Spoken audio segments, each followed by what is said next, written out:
In democratic societies like ours, colleges and universities have a peculiar two-faced role. They get their money by promising to furnish money-making skills to their students and by promising to perform research which will enable society as a whole to get more goods and services more cheaply. The face they present to rich donors, state legislatures, and the general public is essentially a commercial one. They suggest that they have certain products which the society as a whole needs, and they ask for support on that basis. They usually don't suggest that their function is to disturb the students, make them have doubts about the way they were brought up, force them to ask unanswerable questions. But as you know quite well, that is the function which many faculty members, especially the people who teach in humanities and social science departments, think that colleges and universities should serve. Such people see the promise of marketable skills as simply the lure which brings students within their reach. Once the student is in their classes, these people assign books which will, they hope, upset her enough to make her want to start looking for other such books so as to get upset in still more complicated ways. They're not satisfied unless the students who leave their courses are dissatisfied with the society in which they live, and unless they have at least some doubts about the moral codes in which they were brought up. When times are good, this attempt to make young people dissatisfied may seem quixotic and eccentric. But the point of encouraging dissatisfaction becomes clear when times are bad, and particularly when societies and governments become repressive. Then the colleges and universities come into their own. They begin to function either as sources of social change or as sanctuaries for resistance. In the Great Depression of the 30s, for example, the American universities sent people to Washington who, by writing the social legislation of the New Deal, invented the welfare state in which we presently live. Again, it's to the eternal credit of our colleges and universities that they were centers of the civil rights movement. They were the places from which thousands of students poured out to join Martin Luther King's March on Washington and provided the volunteers which went out to help register black voters in the South. In last year's Romania and in this year's South Africa, as in most other countries with dictatorial regimes, the universities are the places where resistance to oppression is strongest, best organized, and hardest to suppress. I can sum up the contrast between these two roles of colleges and universities by saying that whereas the society as a whole wants the university to produce people with skills, university faculties also hope to produce intellectuals. By an intellectual, I mean someone who has doubts about the value of the language he's been using to make moral and political judgments, and who reads books in an effort to deal with those doubts. To be an intellectual is to have a restless mind, never to be sure that one's judgments of other people's characters or of alternative social institutions are more than inherited prejudices. In South Africa, an intellectual asks whether terms like free enterprise and Christian civilization are more than excuses for greed and cruelty. In Romania last year, an intellectual asked the same question about terms like socialism. Nobody now uses the term socialism this year. In a fundamentalist religious culture, she asks whether terms like Christian morality or Islamic tradition are more than expressions of hypocritical self-righteousness. In the touchy-feely culture of California, she asks whether all the talk about liberation and personal space is not just a way of refusing to concern oneself with the needs of others. In this sense of the term, the first intellectual whom we know much about was Socrates. Socrates spent his time trying to get people to define words like just and good and honorable, rather than simply using them in the ways they were brought up to use them. Socrates' pupil, Plato, was the first person to put forward the idea that higher education should be liberal in the sense of not aiming at the acquisition of skills, but at something more vaguely defined. Plato thought that such education should aim at truth, in a sense of the word in which truth might be something that has very little to do with the beliefs and values of one's society and with any of the skills which society values. Plato also thought that the sciences, and particularly mathematics, were good examples of how to get truth. He thought that the more abstract and rigorously argumentative thinking was, the more it resembled mathematical demonstration, the more likely it was to arrive at truth. Plato thought that morality and politics should be based on principles in the same way that Euclidean geometry is based on axioms. He thought that philosophical inquiry was a matter of nailing down firm, immutable principles which could then guide action. In his well-known recent book about American higher education, The Closing of the American Mind, Alan Bloom urged us to return to Plato's vision of education as a search for truth. Bloom thinks of Plato as Socrates' true heir and of the philosopher as the paradigmatic human being. The philosopher, in this sense, is someone who believes that by taking thought, by seeking to make our beliefs maximally coherent, we can get down to what is deepest and most central within us, to that part of ourselves, reason, which is the source of truth. For Bloom, as for Plato, truth doesn't change. It's always the same, always out there, waiting to be discovered or rediscovered. Reason, an ability to track such truth, is built into the human soul. The point of higher education, then, is to make students develop their reason, and in particular their capacity to grasp moral truth. If only a small minority of students are capable of utilizing this capacity, so be it. That minority will be the saving remnant of humanity, what Bloom calls the only real human community. I myself don't think of Plato as Socrates' true heir, so I disagree with pretty much everything Bloom says in his book, both about philosophy and about American universities. I hold most of the positions that Bloom dislikes most, in particular historicism and pragmatism. It seems to me the Platonic notion of absolute truth is a thoroughly misleading slogan and a culturally dangerous shibboleth. So Bloom and I have radically different visions of what intellectuals are good for and of their relation to society. I want to spend the rest of my time this morning drawing a contrast between two species of intellectual: the one who thinks of morality as a matter of principle and the one who thinks of morality as a matter of sensitivity. By way of abbreviation, I'll call the first sort of intellectual the philosopher and the second sort the literary critic.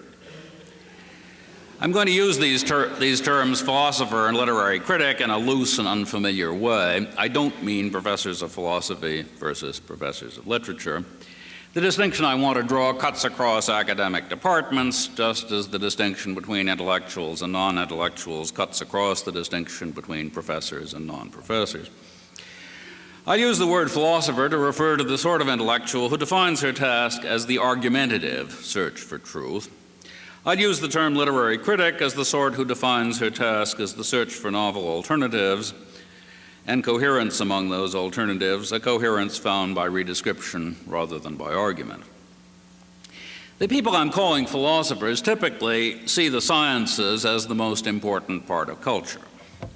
If they happen to be philosophy professors, they'll want to make sure that philosophy itself becomes properly scientific.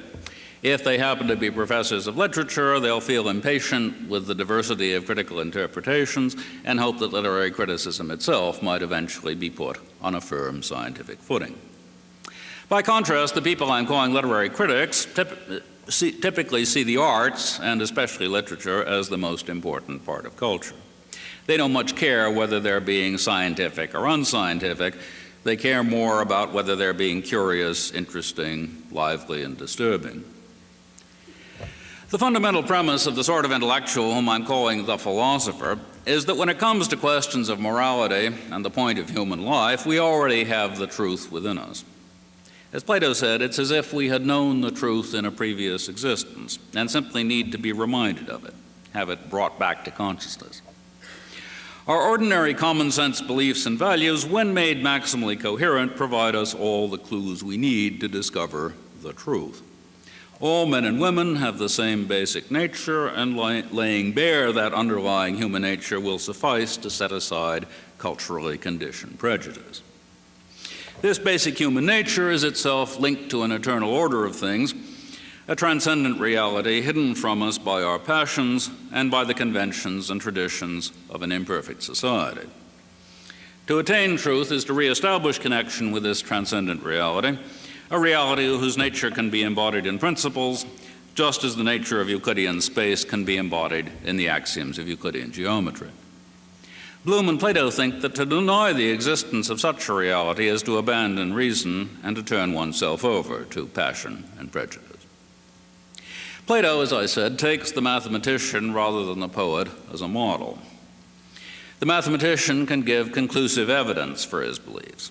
The poet can't, nor can, of course, the literary critic. Plato thought that the kind of certainty the mathematician achieves is preferable to the sort of uncertainty under which the poet or the critic or the politician must labor.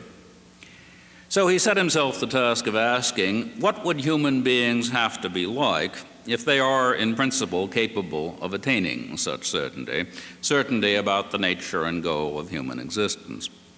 What would they have to be like if there were single right answers to the questions which Socrates went around asking, questions about the meanings of words like just, good, and honorable? His answer was that time and space must in the end be an illusion, a veil behind which stands something to which the human soul is akin.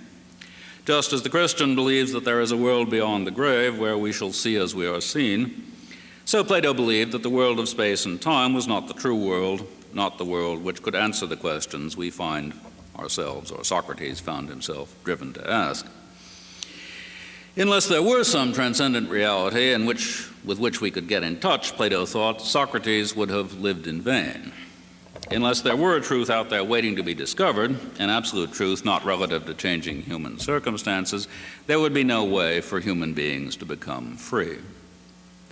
The contrasting view, which I share with people like William James, Dewey, Sartre, is that the point of Socrates' life was not to discover a permanent and absolute truth, but rather just to keep people thinking, to keep them inventing, to open up their imaginations to alternatives to present convictions. The point of Socratic questioning on this view is not to home in on a transcendent reality, but simply to make people ask the question, are our habits, institutions, and forms of life the best we can imagine, or can we perhaps do better? On Dewey's, or on Sartre's view, there's no built-in criterion for being better. There's no such thing as an underlying human nature to which to appeal. We don't have any recollection of the nature of goodness which will serve to judge between proposed alternatives. All we can do is to compare new customs and institutions with old customs and institutions in the experimental and tentative way in which we compare new friends, new jobs, or new environments with old ones. If a pragmatist like myself is asked what his criterion for truth is, all he can reply is free discussion. Socratic discussion between people who do their best to think of all possible alternatives and then go over the advantages and disadvantages of each as concretely as possible. The only test of truth is that it's the view that wins in a free and open encounter. But the result of that test can only be accepted until somebody comes up with some new proposal, a new scientific theory, a new artistic style, a new political institution. Then the discussion will have to be undertaken all over again, for we can never be sure that all the possible alternatives have been canvassed. There will never be a time when Socratic questioning becomes unnecessary. There will never be a time when the function of higher education will not be to produce doubts and questions about what's currently being done and believed, and about the language in which people are currently making moral and political judgments. This conception of the search for truth as open-ended, as without anything out there waiting to be discovered, is summed up in my claim that it's the literary critic, rather than the mathematician, the natural scientist, or the Platonic philosopher, who should be the paradigm intellectual. The sort of intellectual I'm calling the literary critic spends her time reading books in which alternative vocabularies are used for forming moral and political judgments, and comparing these vocabularies with one another and thinking about their advantages and disadvantages. That sort of person is, to my mind, the true heir of Socrates. She is the kind of intellectual whose restless curiosity leads her to want to know what kinds of human beings have lived on this earth, how they felt, what they feared, what they hoped for. She wants her knowledge of the variety of human experience to be as extensive and rich as possible. Ideally, she would like to have a sense of what it is like to live every form of human life, the life of a 4th century Athenian landowner, of a 13th century nun, of an Australian Aborigine before the coming of the whites, of a 19th century anarchist revolutionary, and so on. So she reads novels, histories, ethnographies, poems, sermons, philosophical treatises, plays, whatever might gratify her curiosity and enlarge her sensitivity. She wants to share the experiences and values, the experiences and visions of Blake, as well as of Plato, of Machiavelli, as well as of Luther, of the Buddha, as well as Jesus, of Dickens, as well as Proust, of Toni Morrison, as well as Ernest Hemingway. The reason she reads so many books, and the reason she can't say in advance what she hopes to get out of reading these books, is that she thinks that the point of reading is simply greater sensitivity, greater sympathy, greater imaginative skill. The term literary critic may seem inappropriate for such a person, for we still sometimes think of the job of literary critics as rendering aesthetic judgments on the artistic worth of literary productions. But this seems to me an outdated and misleading image of what critics do. It doesn't convey the cultural role played by people like Matthew Arnold, George Eliot, Edmund Wilson, Lionel Trilling, Harold Bloom, or Iris Murdoch. Such people are, on my view, our modern, improved substitute for the Platonic moral philosopher. They're the people who try to enlarge and intensify our moral experience by subjecting it to experiments and doubts which most of us could not have contrived by ourselves. They do so by directing our attention toward books which break the crust of convention and give us an enhanced sense of human possibilities. The traditional notion of a separation between moral judgments and aesthetic judgments is, I would claim, a relic of the idea that there is a deep common human nature which sets moral goals and standards.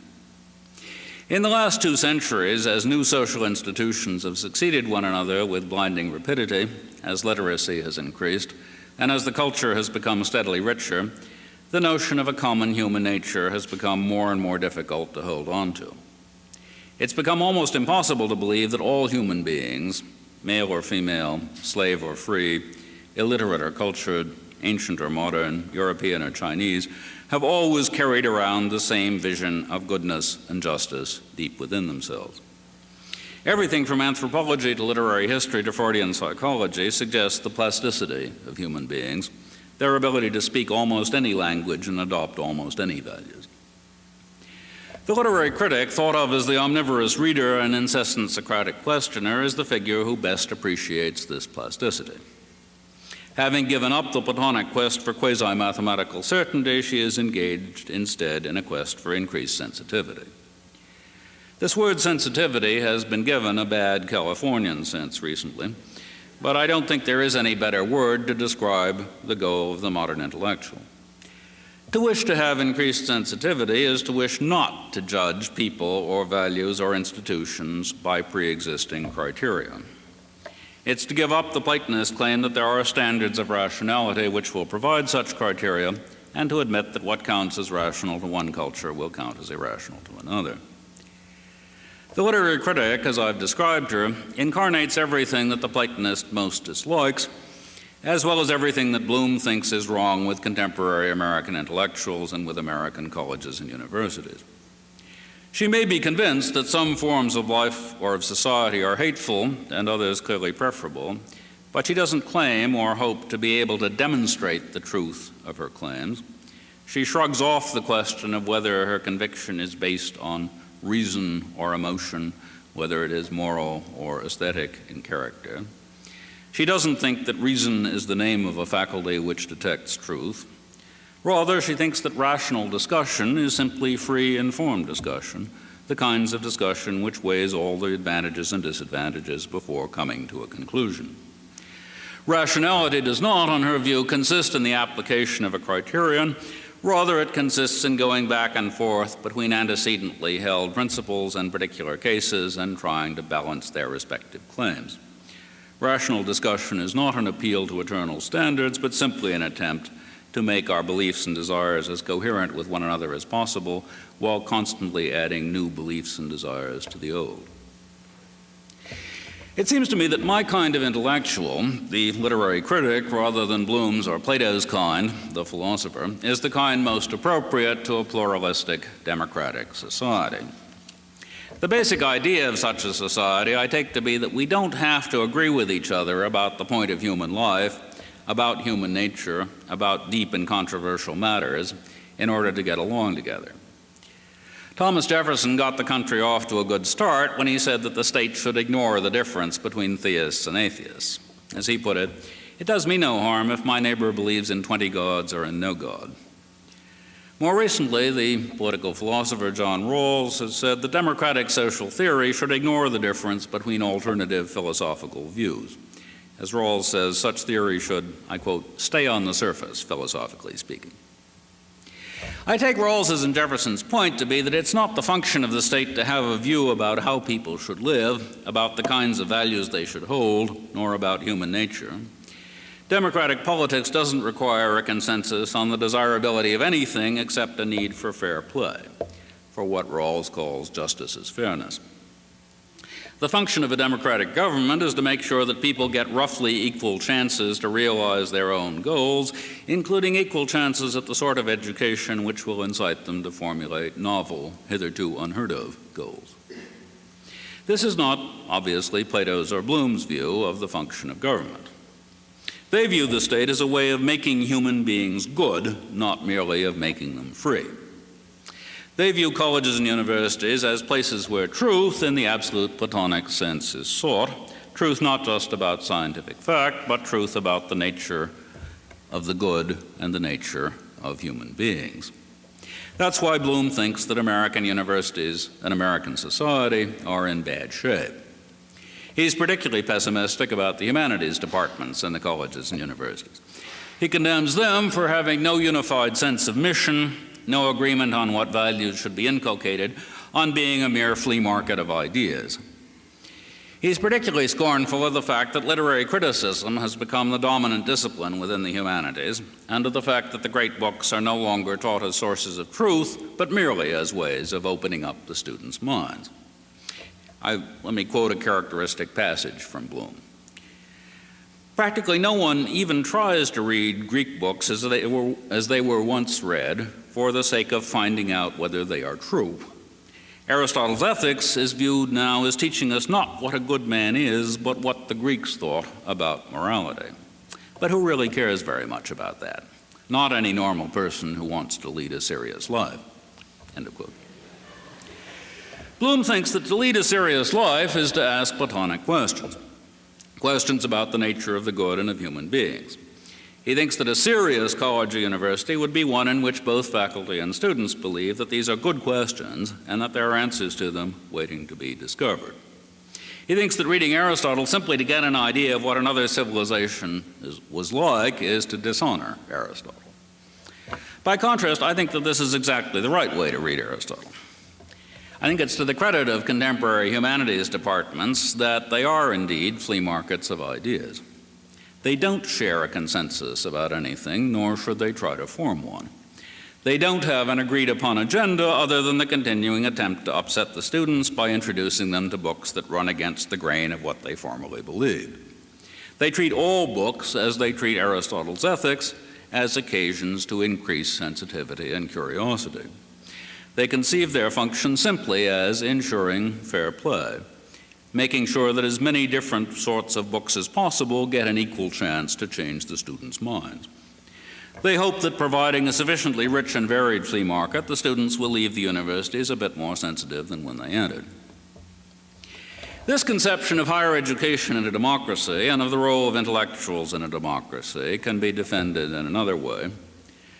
From the point of view of a Platonist philosopher like Bloom, moral progress is attained, if at all, by getting closer to the truth about the nature of human beings, by closing in on something that all human beings have in common. From the point of view of a thinker like Dewey, moral progress is not a matter of recognizing an antecedent truth, but of sculpting new forms of selfhood and new forms of social organization. To progress morally is a matter of individual and social self-creation rather than of self-discovery. If one asks which books have helped along such processes of self-creation in the last few hundred years, I think a good case can be made for saying that most of them were novels. Whereas our ancestors relied on scripture or on theological or philosophical treatises for their notions of what it was to be a human being and what was the point of human life, more recently, we've been relying on books like the Brothers Karamazov, The Magic Mountain, Remembrance of Things Past, and Catcher in the Rye novels about young people growing up and trying to create themselves. If one asks which books have done most to make American society freer and more just, again, a lot of them are novels. Books like Uncle Tom's Cabin, Black Boy, and Invisible Men did more than any philosophical or social scientific treatises to let the whites see what they were doing to the blacks. Books like The Well of Loneliness and The City and the Pillar did more than psychological treatises to let the straights see what they had been doing to the gays. Books like Middlemarch and The Color Purple did more to make men realize what they were doing to women than any socioeconomic data or any feminist theorizing. Plato was dubious about the arts and about democracy, both on the basis of a rather limited experience. He didn't know about novels any more than he knew about constitutional democracy. His heirs, the philosophers, take the argumentative scientific disciplines as central to culture and thus still neglect the arts, and so they treat literary criticism as a marginal, optional activity. I've been suggesting that the prominence of literary critics on the contemporary cultural scene and the central role of literary studies among the humanities is not an accident, much less something to be deplored in the way in which Bloom deplores it. Rather, it's a natural consequence of the abandonment of the Platonic vision of self-discovery in favor of a vision of self-creation. The latter vision has arisen along with the rise of pluralistic democratic societies. So far, I've been trying to set out the contrast between the kind of intellectual who puts her doubts about herself and her society to rest by finding immutable principles and the kind who doesn't. The first kind is driven by what Dewey called the quest for certainty, and the second by curiosity and sympathy. The latter is curious about forms of life different from her own and sympathetic to people who lead such lives.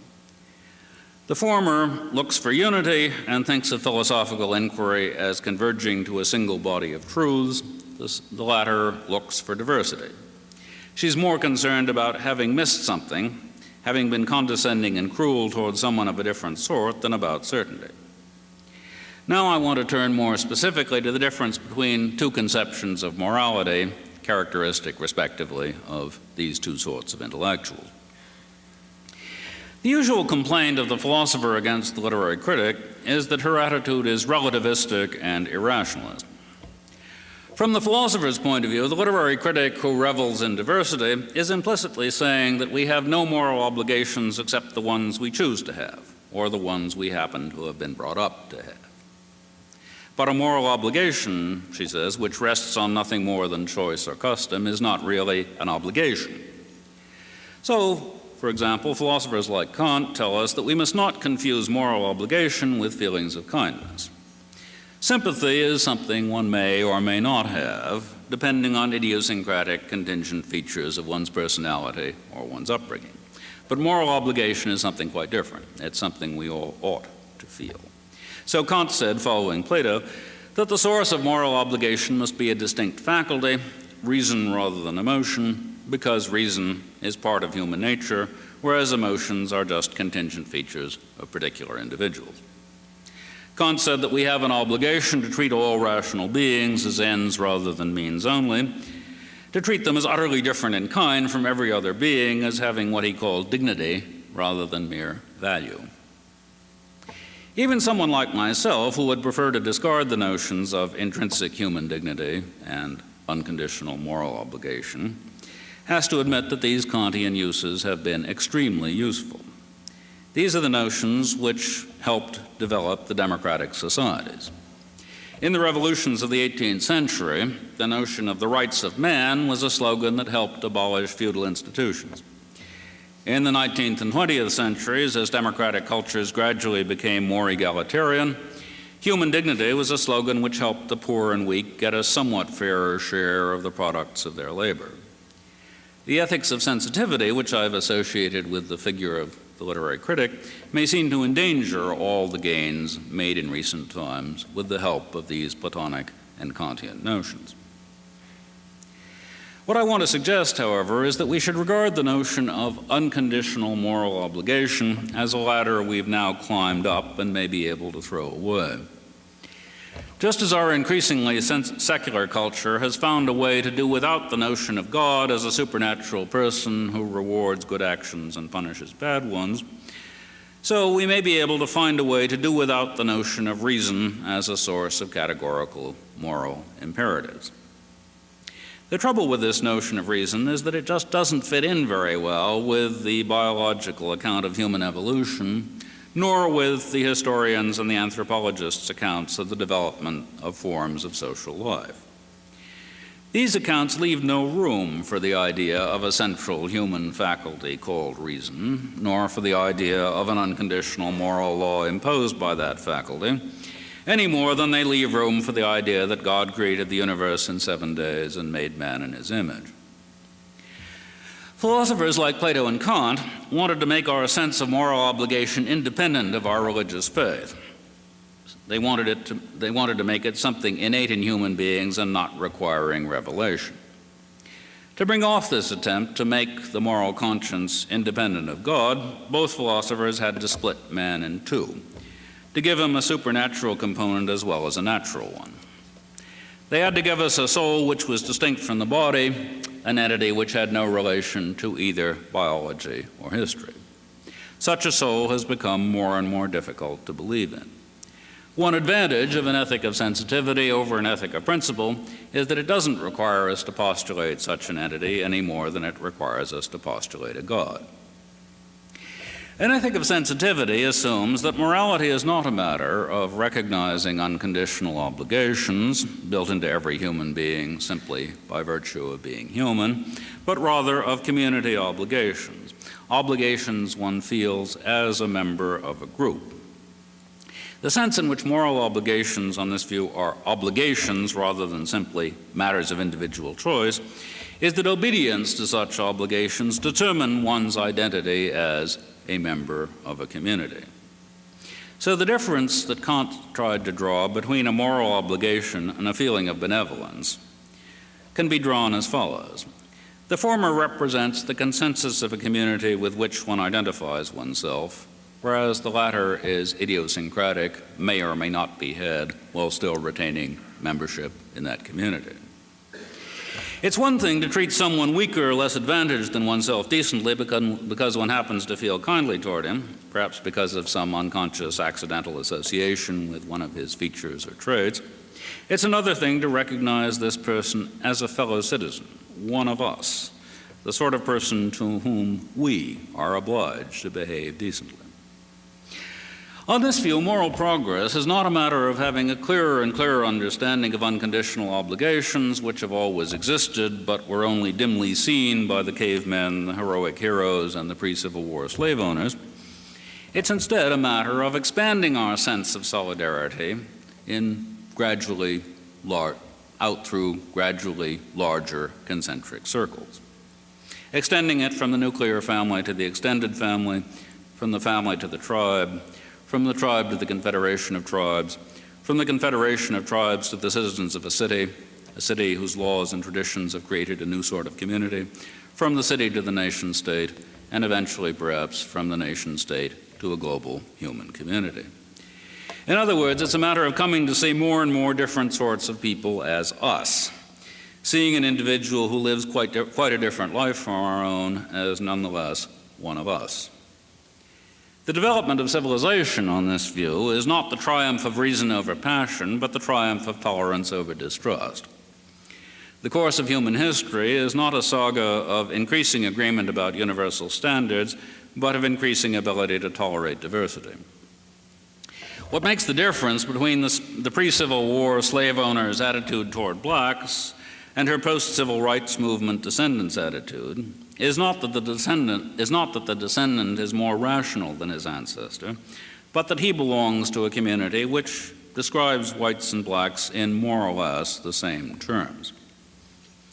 The fact that America has changed from a community of whites lording it over a community of blacks to a community which is, although very slowly, gradually becoming colorblind, is not explained by saying that the whites noticed that the blacks were rational beings, or noticed that the moral law applied to them too, or noticed that they too were children of God.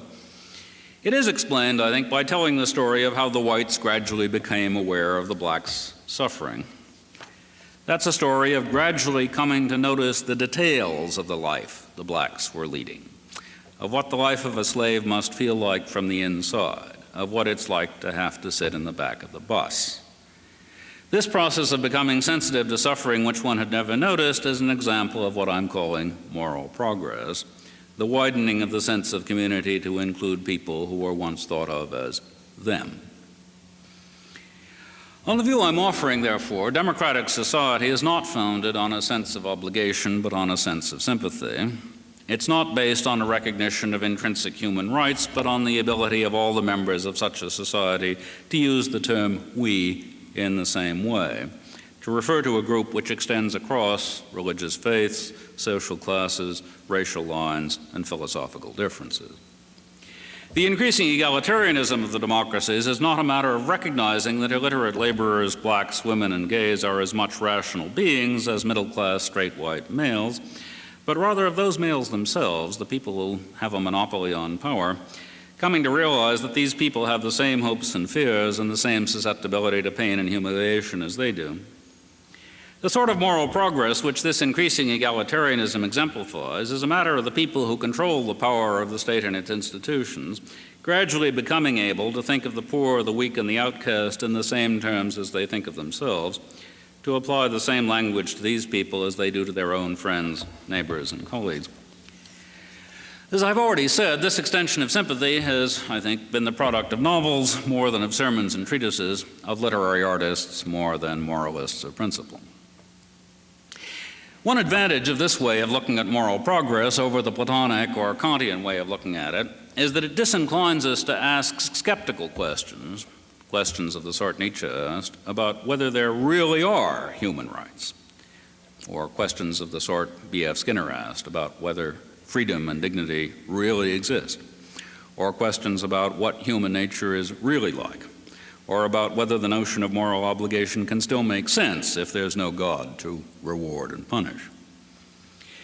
This way of looking at moral progress turns its back on lines of philosophical inquiry which have, it seems to me, led us into dead ends. For it drops the pretense that the habits, traditions, and institutions which the democratic societies of recent times have developed are no stronger than their religious or philosophical foundations. It drops the question of whether we can justify those habits and institutions on the basis of first principles, and substitutes the question, can we think of some alternative customs and institutions which might make our community even wider, stronger, and freer? Substituting this sort of practical question for theoretical questions about first principles means admitting that there's no way to answer such critics of democracy as Plato or Nietzsche or Hitler. There's no neutral ahistorical ground on which to stand when members of a democratic community try to argue with people who ask whether their society may not be headed in exactly the wrong direction. But that doesn't mean that such a society is relativistic or irrationalist. For on the conception I'm suggesting, rationality is not a matter of being able to demonstrate your case to any arbitrarily chosen opponent, but simply a matter of intellectual curiosity and sensitivity. To reach a rational decision is just to have thought over all the alternatives you can imagine and considered what can be said for and against each, as opposed to comparing each alternative with a fixed principle. On this view, first principles are simply rationalizations of existing habits and institutions. That's no reason to distrust them automatically, but it is a reason not to hold them sacred and not to think that they can do more work than abbreviations usually do. The Homeric heroes, the Nazi concentration camp guards, the pre-Civil War slave owners all had principles, but their principles didn't save them from cruelty to people whom they did not think of as us. What counts for moral progress is not firmness in abiding by established habits or institutions or principles, but rather willingness to ask who's getting hurt by the existence of these institutions or by the application of these principles. Just as the moral education of an individual is a matter of her increasing sensitivity to the pain of people whom she hadn't known could be hurt, so the moral education of the human race is not a matter of being true to its intrinsic nature, but of changing that nature. History is not the record of humanity coming to understand something that was already there, but of humanity shaping itself into something that hadn't existed before. Our ancestors 500 years ago simply could not have grasped what now seems to us common sense, that differences of religion, race, and social status are morally irrelevant. These ancestors weren't blind to something that we now see because there wasn't yet anything for them to see. What we see had to be created in the interim. The human race has been busy creating itself over the last 500 years, creating moral obligations for itself which were once mere fantasies in the minds of a few people of unusually vivid imagination and unusually broad sympathy. Let me end by returning to the topic with which I began, the role of the colleges and the universities in society. I want to suggest that someday, if this notion of humanity's self-creation comes to replace the traditional philosophical notion of humanity's self-understanding, the colleges and universities might be able to stop using, even for commercial purposes, the Platonic and Bloomian rhetoric of a quest for eternal truth. They might instead openly proclaim that their principal function is to keep society from ever being satisfied with itself, to keep individual students from being satisfied with themselves as they were when they arrived. If this happened, democratic societies might gradually lose their habitual distrust of intellectuals. This would happen because, so to speak, whole societies would get intellectualized, not in the sense of being turned into a nation of philosophers, but in the sense of being turned into a nation of literary critics, that is, people curious about alternative forms of life and constantly sensitive to the possibility that they may be being as unconsciously cruel as their ancestors were. Such societies would still think of the education of the young as a matter of instilling traditional values, but the principal traditional value they would have in mind would be simply the value of questioning traditions.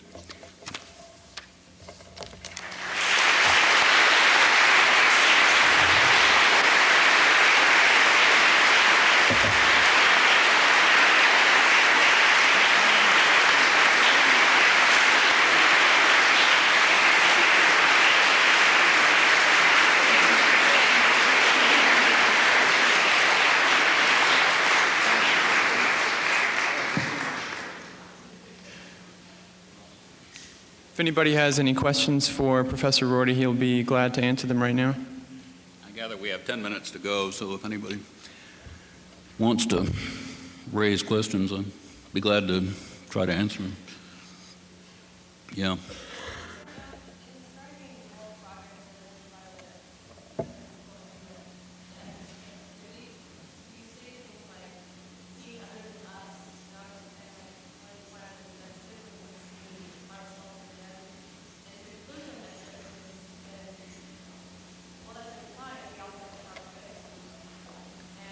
I'm sorry, I didn't get that. It's implied that...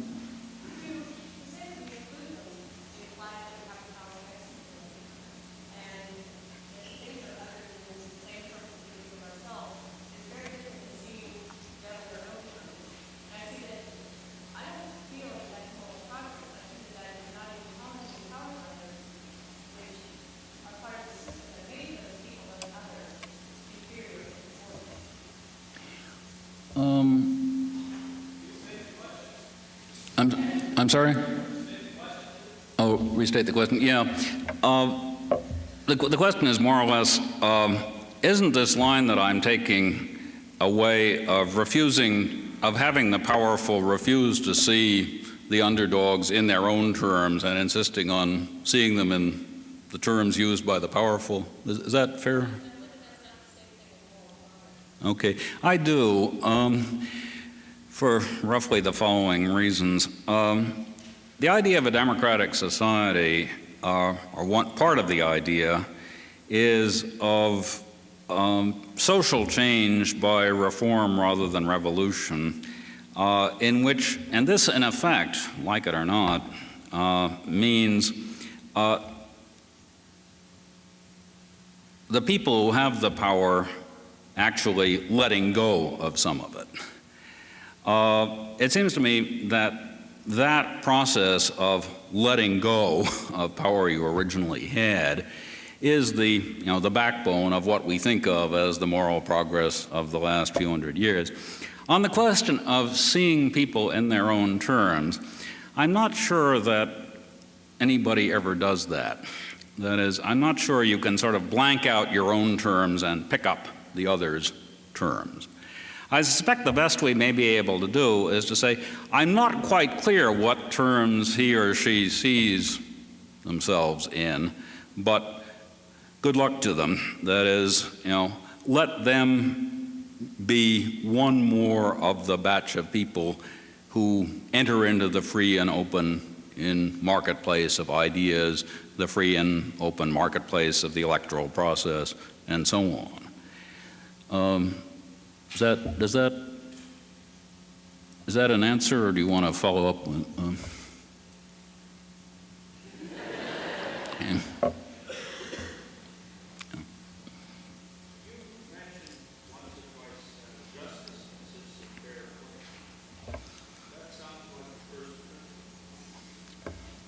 Well, anything can sound like a first principle. I mean, any large declarative sentence will. But it isn't that you can abstain forever from large declarative sentences, but you can avoid taking them as more than, as I was saying, abbreviations for the way we do things or the way we might do things.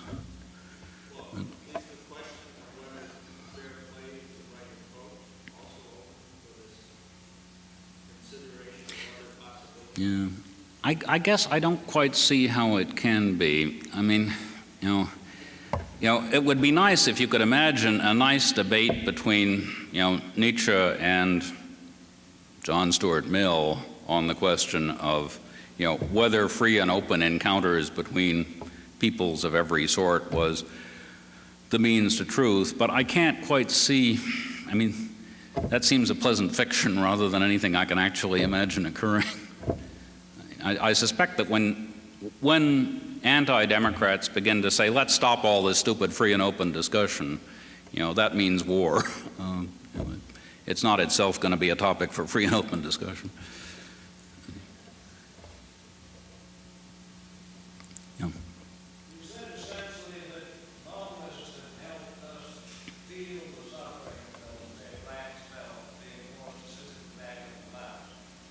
And I found myself saying, yes, aren't you saying that suffering was wrong and we shouldn't have inflicted it? Sure, but I think the interesting question is not was it right or wrong, but how was it that people came to think, the people who had the power to change it came to think that it was wrong? Not, it seems to me, by reflecting on the nature of right and wrong, but by the details. In other words, looking back, we say, it has always been wrong to do X. And on the Platonic view, we say, gee, how were we so blind to this fact? And on the view I'm suggesting, there wasn't a fact sitting around waiting to be seen, a fact to be blind to. The sentence was true, but nobody was in a position to justify it until later on. Yeah.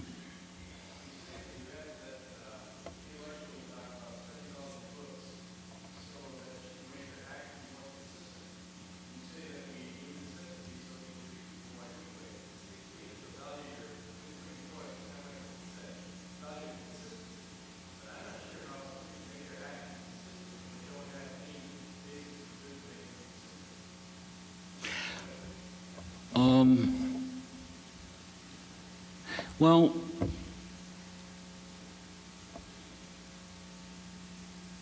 if you think of everything reposing on a basis of good, then it seems to me you have this problem of the blindness of our ancestors to this, basis. And so you have to tell yourself a story about, there's been this basis around all this time, but, unfortunately, they didn't notice it. And this seems to me an awkward position, an unnecessarily awkward position to put yourself in.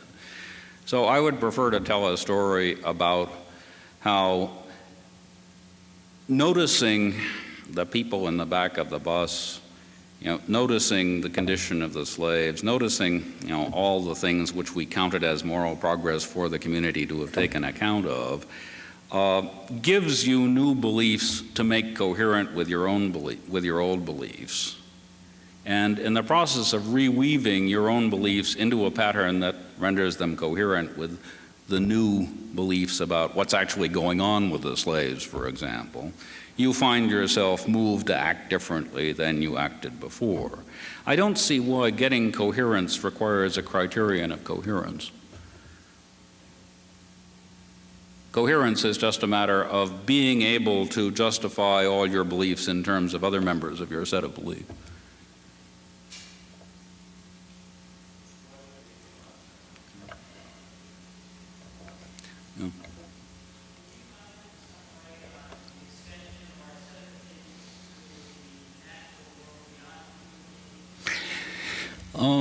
Well, if it happens, that is, if the moral community begins to extend outside the bounds of the species, I take it it will occur in the same way in which the moral community has gradually been trying to stretch itself to those bounds, but I don't have anything in particular to say about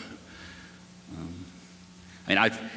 Frankly, I have a lot of trouble thinking of raccoons and trees as one of us. But maybe my descendants won't have any trouble. Stranger things have happened.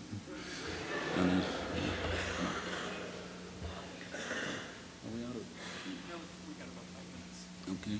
Anybody? Yeah.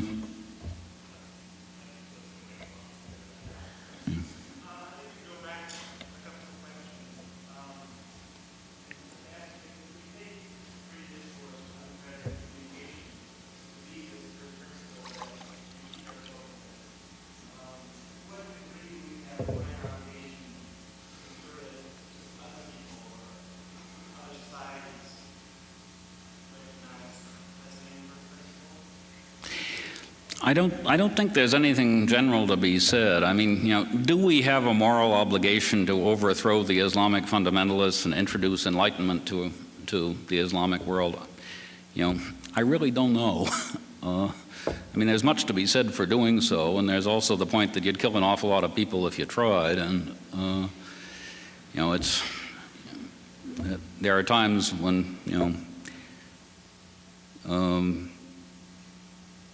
nothing except the absolutely concrete present situation is going to help you answer that one. Yeah.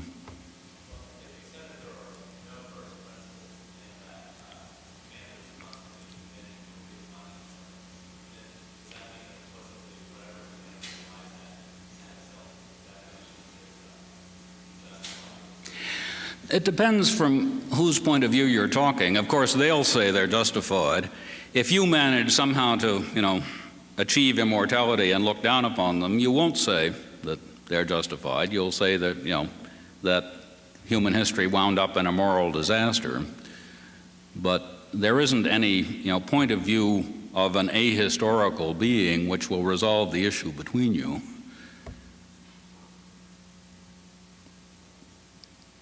Yeah.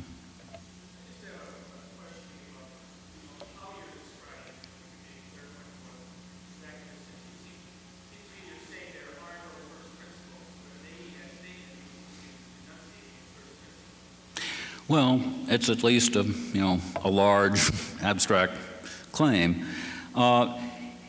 Think of it as a proposal for an experiment. Let's try getting along without appeal to first principles for a while and see if things don't go better. Or let's try being somewhat more relaxed in our attitude toward what sort of thing a principle is than the Platonic tradition suggests we should be, and see what happens. Yeah.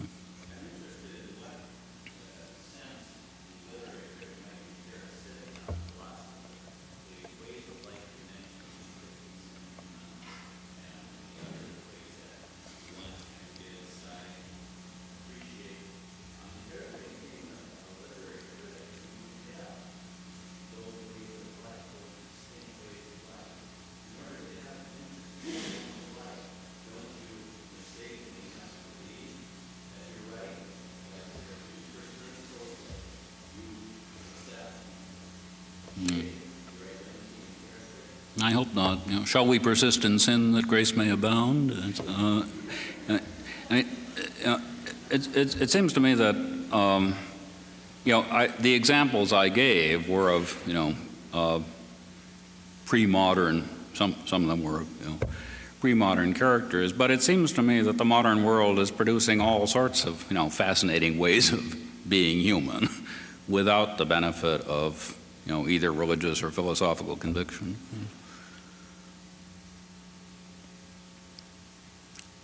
I mean, to put it crudely, it seems to me that's what the Romantic movement brought about for us. You know, the sort of Wordsworthian sense that an individual life could be remarkable, you know, without a philosophical or religious backup. You know.